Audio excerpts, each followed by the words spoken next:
Арснакевич Абадиев родился в 1906 году в селе Насыркорт. В 1924 он поступает в Северокавказскую кавалерийскую школу горских национальностей и успешно оканчивает ее через 3 года. В 1930 году его назначают командиром Ингушского кавалерийского взвода в городе Орджоникидзе, а 27 июня 1941 года попадает на фронт в чине майора заместителем тяжелотанкового полка под Смоленск. Когда формировался чечено-ингушский 255-й кавалерийский отдельный полк, то именно это было поручено японцу Абадиеву. Он первым формировал его и был первым командиром. Как прошел войну и выходил живым из очередного боя, какие задания от командиров получал. Дедушка японец часто рассказывал ей и братьям, вспоминает внучка ветерана Аза Абадиева. Много очень любил это рассказывать, и года эти были очень тяжелые, и служба была тогда тяжелая, потому что всего не хватало в советской армии тогда, конечно. Армия была не настолько технически оснащена, как немецкая армия, да, поэтому им приходилось...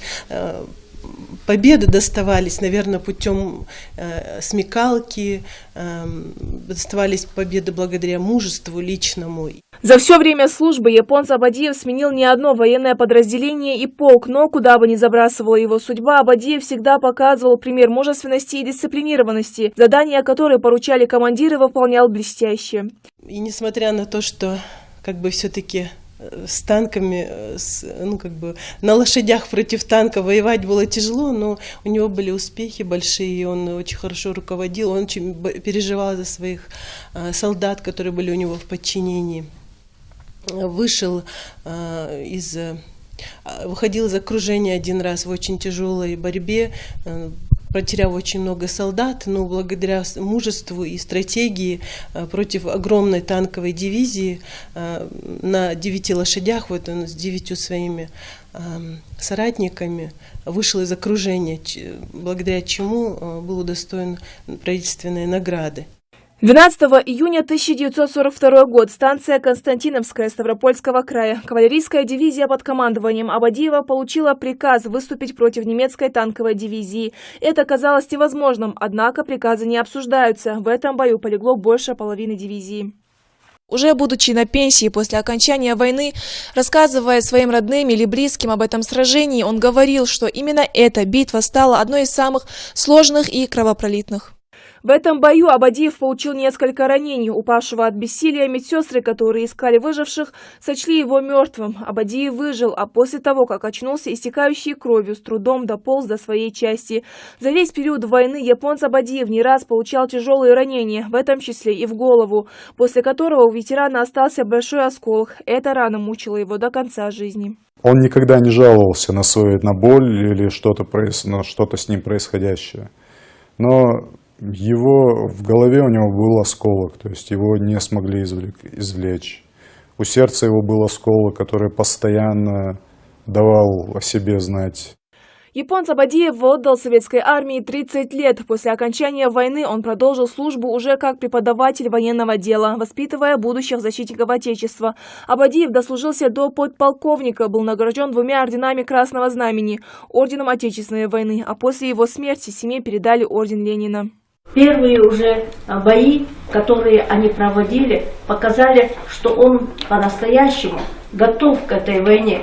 Сталинградская битва – одна из самых кровопролитных, и не только в истории Великой Отечественной войны. По своему размаху она превзошла все предшествующие ей сражения в мировой истории. За город сражались более 2 миллионов человек с обеих сторон. На Мамаевом кургане, том самом правом берегу Волги, где происходили самые ожесточенные бои, открыт мемориальный комплекс. Здесь увековечены имена более 17 тысяч защитников Сталинграда. Там высечено имя сына ингушского народа, командира кавалерийского полка, подполковника японца Абадиева. В торжественном открытии мемориальной стелы принял участие и глава Ингушетии Юнусбек Евкуров. Именем героя Великой Отечественной японца Абадиева названа и улица в Дзержинском районе в городе-герое Волгограде. Вот благодаря нашему руководству и особенно проживающему там нашему земляку Герихану Мержоеву это стало возможным, и это очень, можно сказать, знаковое событие.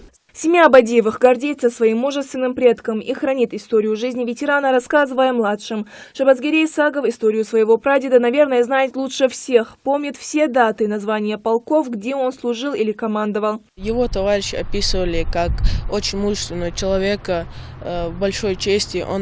Они описывали его так, что он мог принять в трудную минуту решение, главное решение. Он много раз спасал жизни.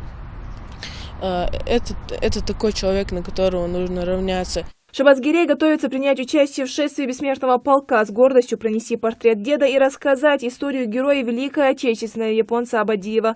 Больше всего Шабазгерей жалеет, что не застал прадедов живых. Индира Манкива, Майрбек Миржоев, Новости 24.